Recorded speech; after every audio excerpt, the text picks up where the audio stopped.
I like reading my negative comments way more than my positive ones. I mean it. And I don't think they're trolls and haters. I really don't.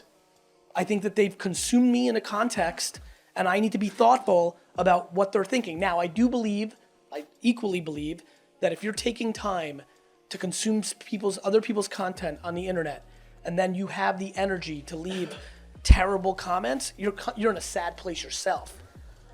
So usually when I read like Garyvee, you're a snake oil salesman, my first default is, okay, why did they interpret this content this way? But even before I go there, my alpha, even before that, my first default is like, I feel bad for that person.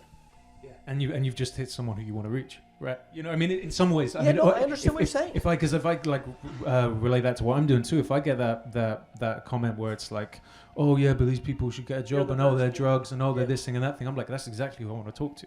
Because otherwise I wouldn't be doing what I'm doing. Otherwise it's someone else just nodding their head. I think that's right. And I think also you just have to understand humans. Humans only know two ways to build the biggest building in town. Most people's strategy of building the biggest building in town is by tearing down everybody else's building. There are a few people who just go out, put their head down, and try to just build the biggest building. And I think that for whatever reason, that thank God that moment that my parents decided to have sex and have a child, that default DNA that I have, that the thought of tearing down other people for my success seems like such loser shit. Like when I watch other people try to tear down the competitive landscape for them to look big, it's the biggest tell of a loser. And a lot of people get big wins in that. That model works. You could build a building and tear everybody. It works. I think people get confused. It works in the short term. It's got no sustainability for legacy. That person always loses at the end. Always. But people are caught up in short-term ROI because you're insecure and you care about other people's opinion.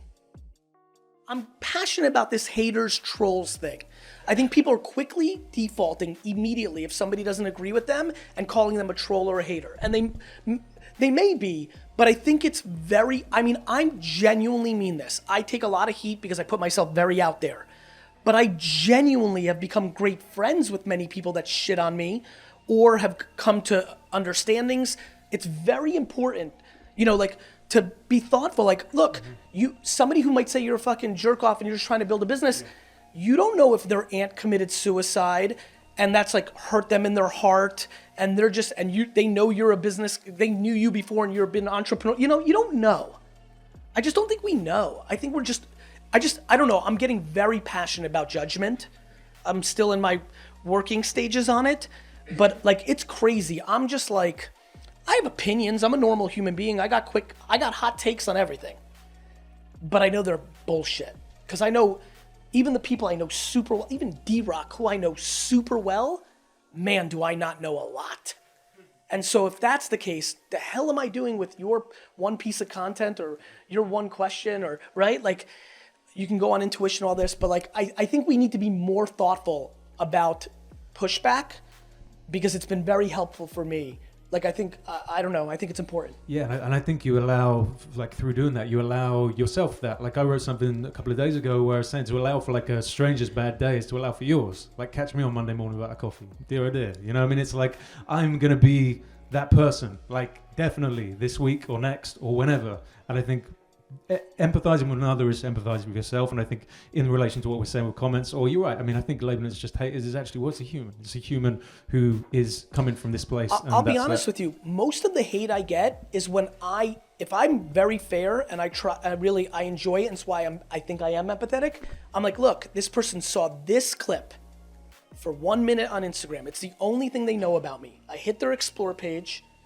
I'm very self-aware of my different personality traits. And when I have the mic and you don't, I've got way more fire and bravado and energy than if we're just sitting one-on-one. And it's only a minute.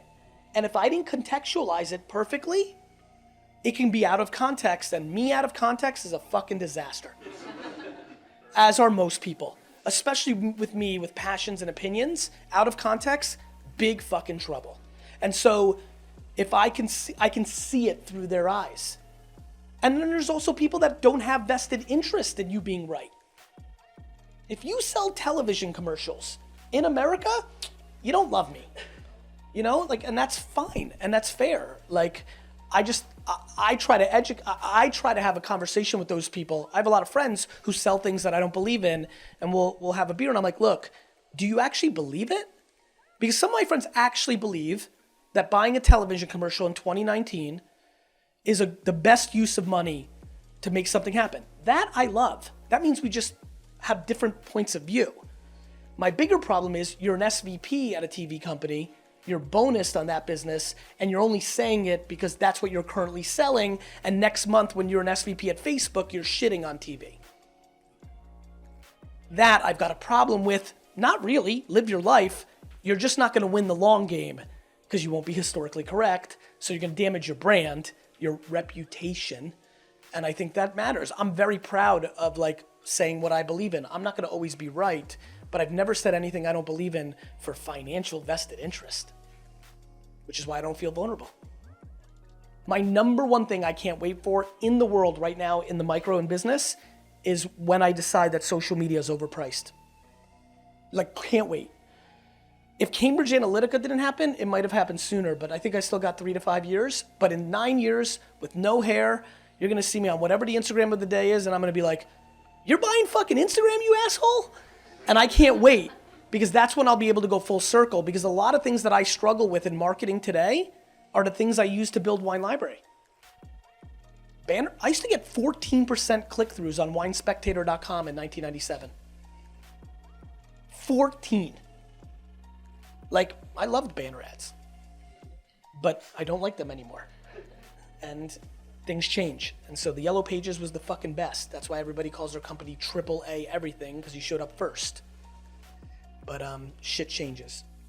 I think one of the biggest reasons I talk way more about trying to buy the New York Jets than I do about all the good things I do is because I think I've wanted to speed up the interactions of I don't mind that people think what they think, and I think transparency matters. I think most people's vulnerability that are good humans are hiding whatever selfish things they want for themselves because they think it undermines their good.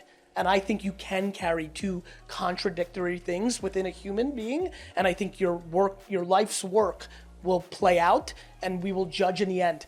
I am outrageously interested in being booed in the third quarter. I just want to be cheered when it's 0-0. You understand? People struggle with that because it comes down to self-esteem and insecurities and many other things. I tell everybody that I meet along the way that I think is authentic, put your 2 fingers in your ears, execute in perpetuity, and let the fucking chips fall. That's the only way you'll ever be able to achieve something remarkable, because when you are doing anything interesting or game-changing or like different, I've only been booed my whole life. Every single thing I've done, basically from school to professionally.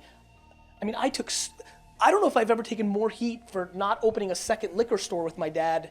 Like the entire liquor industry, which was my life, right? My dad's liquor industry in New Jersey was my life. Every one of those people fucking ridiculed the shit out of me for selling liquor on the computer. You're pouring all that money and selling liquor on the computer? You should open a second liquor store, right? So like, I think there's certain people, entrepreneurs, givers, politicians, there's millions of different kinds of teachers. There's certain people who are just capable of doing that. And I think the reason I talk a lot about it is my hope is if this one fucking answer can let them hear one less voice, that's moving the needle. Because you're either on offense or you're on defense. And dwelling about other people's opinions of how you live your life is defense. And I want to remind everybody, the current state of political correctness moves. I have no interest in living my life and parenting my children on today's current state of how you should raise your children. You raise your children your way. I'll raise mine, right? And I think that's something that I think anybody doing something has to navigate. The other thing is I try to convince nobody of anything. I have zero interest in convincing anybody that anything I say is right. Like zero. Like people are always like, Gary, how do you convince the clients to do social media? I'm like, I don't. I tell them what I believe, and hopefully they'll do something about it. And if not, then I can't wait to see them in 7 years when I can tell them, I told you so, dick. You know, like I really feel like I win either way every time. I really feel like that's what happens. I'll either be historically correct and I'll razz you. All these kids that are not signing with Vayner Sports right now, right? Because me and my brother have this sports agency, and we're coming in second a lot because they're enamored, but we're still new. And this agency that's been doing it for 40 years and did it for my favorite player feels like a smarter bet. It's crazy. I fucking love it. There's a thing that came out about Kobe and Dwayne Wade this weekend, where Dwayne Wade was talking about how he broke Kobe's nose in an All-Star game, and he's like he called him like a day later, and Kobe was like, no, I love it. I love that you fucking broke my nose. And everyone was just talking about how crazy Kobe was. And I was like watching that video, I was like, fuck, I so understand that. The only thing I like better than winning a piece of business is losing it. I genuinely enjoy it more. I was getting out of the car and I looked at the guy who was sitting in a truck, and he was like a rugged looking dude. And I looked at him and I smiled, and he smiled back at me. And I just remember thinking, like, because I do it all, I'm just happy, and I fucking love smiling at people, because one, I live in New York, and so like that just fucks with people in general. But it is one of the, it's the much more lightweight micro version of what you're saying, but it is stunning how much people enjoy if you look them dead in the eye while walking by them in the airport or on the street and smile at them, how stunningly warm the reaction is by people. And I think about these things because I'm like, okay, if I start really pushing this, well, then it's going to become a tactic. And but then I'm like, back to your question, like giving too much, I'm like, but that's still good because that's better than not doing. Like, I think about this shit all the time, but I don't know, it hit me so hard. I don't know why it was this time. I don't know what the hell I sensed or what was going on. It was just, it really like shook, like, like I get goosebumps, I like feel shit sometimes. I was like, this was good. There was something there. I remember thinking like, where the fuck's D-Rock? Like we should have filmed this, like, and I think this is an important topic. Yeah. I really do think this is an important topic. And by the way, I think the macro anxiety and tension in our world today, politically, I think is a tremendous thing. I just want everybody to know. I think it's a tremendous thing. One man's point of view. Yeah. Because I think it's our one step backwards for two steps forward, because I think we're being exposed. I think that 37 years ago, which is 5 minutes ago, if we're sitting here and we're telling everybody here that meditation's the shit, we're some weird monks from fucking India. Yeah. Now every cool fucking hipster meditates every day and it's the core of their fucking existence. Right? I mean this. I think that it's really funny, the timing of things that are fucking completely outlandish, the way we eat and exercise and mental, everything that we now think is standard, cool, or right, 30 years ago was some left field shit. Just like my entire fucking life at this point, secretly, is to trick 15 to 25-year-old alpha males that nobody else can get to except me, and trick them into understanding that kindness and gratitude and empathy is the foundation of an alpha winner.